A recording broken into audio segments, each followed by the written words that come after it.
एक ऐसा मंदिर जो सिर्फ आस्था का प्रतीक नहीं बल्कि इंजीनियरिंग का एक जीता जागता चमत्कार है। आज हम अयोध्या के राम मंदिर के बनने की कहानी को समझेंगे कि कैसे परंपरा और तकनीक मिलकर कुछ ऐसा बना सकते हैं जो सदियों बल्कि हजारों साल तक कायम रहे। तो सवाल यही है कि आखिर एक ऐसा मंदिर कैसे बनाया जाता है जिसकी उम्र 1000 साल से भी ज्यादा हो। चलिए इस कमाल की कहानी को बिल्कुल शुरुआत से समझते हैं। देखिए, इस मंदिर का सफर किसी ईंट या पत्थर से नहीं बल्कि एक बहुत बड़े, एक ऐतिहासिक कानूनी फैसले से शुरू होता है। सब कुछ शुरू हुआ 9 नवंबर 2019 को, जब सुप्रीम कोर्ट का वो ऐतिहासिक फैसला आया जिसने इस विशाल निर्माण परियोजना का रास्ता साफ कर दिया। कह सकते हैं कि यही वो कानूनी नींव थी जिस पर मंदिर का हर एक पत्थर रखा जाना था।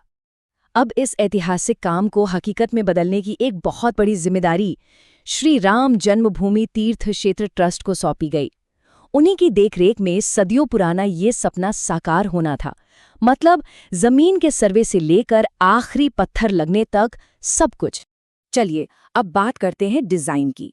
वो ब्लूप्रिंट जहां 1000 साल तक टिकने वाली इमारत की सोच ने पहली बार कागज पर शक्ल ली।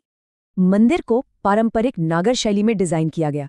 ये उत्तर भारत की हजारों साल पुरानी मंदिर बनाने की वास्तुकला है। तो ये सिर्फ एक डिजाइन नहीं है, ये हमारी सांस्कृतिक विरासत को जिंदा रखने का एक तरीका है। और यहीं पर ये प्रोजेक्ट सच में बहुत अनोखा बन जाता है।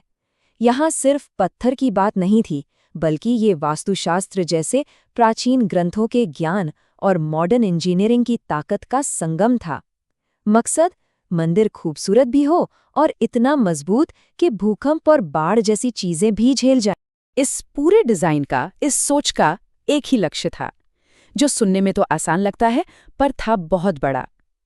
एक ऐसी इमारत बनाना जो 1000 साल से भी ज्यादा समय तक अपनी जगह पे खड़ी रहे।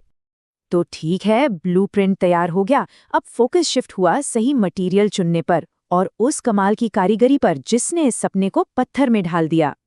इस भव्य सपने को साकार करने के लिए राजस्थान के बंसी पहाड़पुर से एक खास गुलाबी बलुआ पत्थर चुना गया।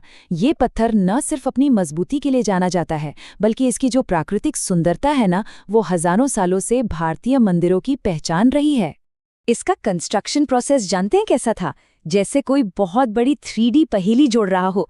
हर एक पत्थर को अयोध्या लाने से पहले ही वर्कशॉप में एकदम सटीकता से तराशा गया और उस पर एक नंबर दिया गया ताकि सब कुछ अपनी सही जगह पर एकदम परफेक्टली फिट हो सके।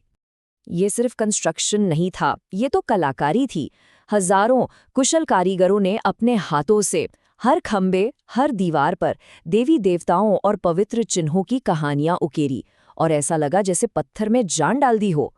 आइए अब इसे जोड़ने के तरीके को समझते हैं, जो शायद इस प्रोजेक्ट का सबसे हैरान करने वाला इंजीनियरिंग पहलू है।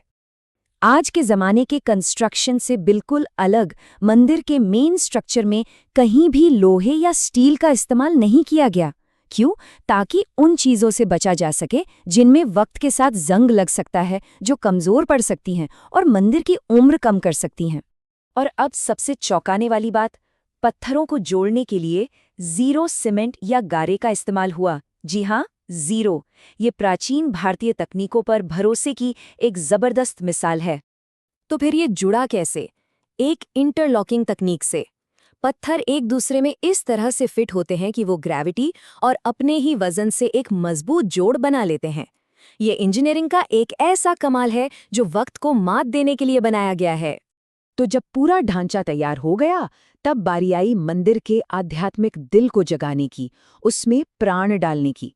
मंदिर के केंद्र में, गर्भगृह में, बाल राम यानी बालक राम की एक सुंदर काले पत्थर की मूर्ति स्थापित की गई है। ये मूर्ति शांति, दिव्यता और शक्ति का प्रतीक है। यही इस मंदिर की आत्मा है। और फिर आया वो दिन 22 जनवरी 2024, जब प्राण प्रतिष्ठा समारोह के साथ निर्माण का ये लंबा सफर अपने आध्यात्मिक शिखर पर पहुंचा। इसी दिन गर्भगृह में जीवन का संचार हुआ और मंदिर दुनिया के लिए खुल गया। लेकिन रुकिए, मंदिर का खुलना कहानी का अंत नहीं है। असल में ये तो एक नए अध्याय की शुरुआत है। ये प्रोजेक्ट अभी भी जारी है। मंदिर परिसर को और बड़ा किया जा रहा है और पूरे अयोध्या शहर को एक आध्यात्मिक और सांस्कृतिक केंद्र के तौर पर विकसित करने की बड़ी योजना है। इसमें म्यूजियम, बगीचे और भक्तों के लिए नई नई सुविधाएं भी शामिल हैं। तो अंत में अयोध्या का राम मंदिर सिर्फ एक इमारत नहीं है, ये इस बात का जीता जागता सबूत है कि जब हम अपनी प्राचीन विरासत का सम्मान करते हैं और उसे आधुनिक तकनीक की शक्ति से जोड़ते हैं, तो हम वाकई कुछ ऐसा बना सकते हैं जो समय की हर कसौटी पर खरा उतरे। सवाल ये है कि ये हमें भविष्य के लिए क्या सिखाता है।